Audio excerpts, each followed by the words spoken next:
नमस्कार, आप देख रहे हैं एशिया न्यूज इंडिया। मैं हूं कीर्ति सिंह। रूस और यूक्रेन के बीच चल रहे जंग को आज 17 दिन हो गए।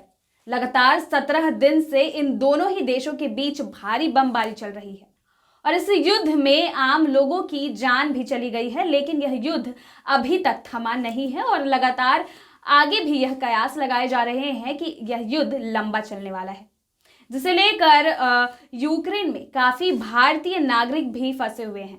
और इसे ध्यान में रखते हुए भारत सरकार द्वारा एक अभियान चलाई जा रही है, जिसका नाम रखा गया है ऑपरेशन गंगा।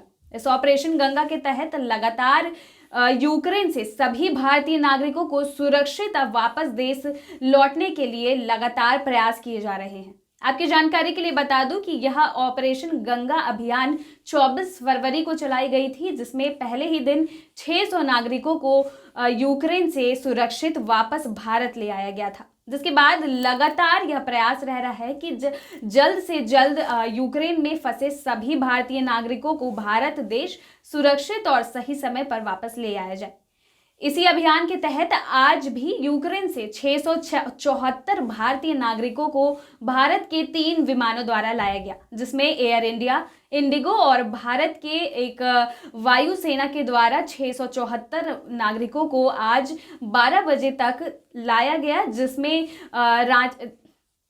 जिसमें दिल्ली के अंतर्राष्ट्रीय हवाई अड्डे पर सभी नागरिकों को सुरक्षित लाया गया।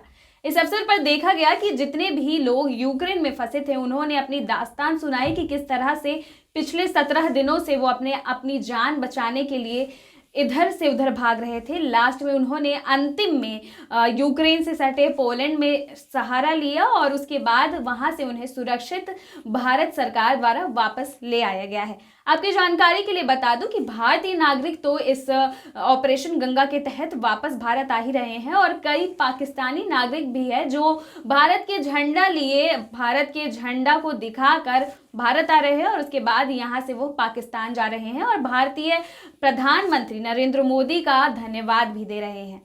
आज जिस तरह से 674 नागरिक आए हैं और 24 फरवरी से लेकर अभी तक में 18,000 से अधिक नागरिकों को वापस भारत ले आया गया है और यह प्रयास किया जा रहा है कि आने वाले अगले 10 दिनों तक सभी भारतीय नागरिकों को सुरक्षित भारत लौटा दिया जाएगा। हालांकि जैसे आप जानते हैं कि भारत सरकार द्वारा यह भी कहा गया है कि अगर आसपास के किसी और देश को भी और अब दूसरे देश के पड़ोसी देश के नागरिकों को भी अगर भारत से किसी तरह की मदद चाहिए होगी तो इसके लिए भारत सरकार लगातार प्रयासबद्ध है और वो उन लोगों की हर संभवतः सहायता करेगा।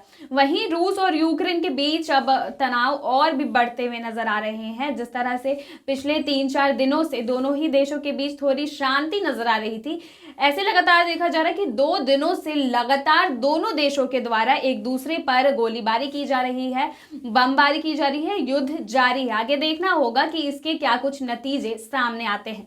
तब तक के लिए बने रहे एशिया न्यूज इंडिया के साथ।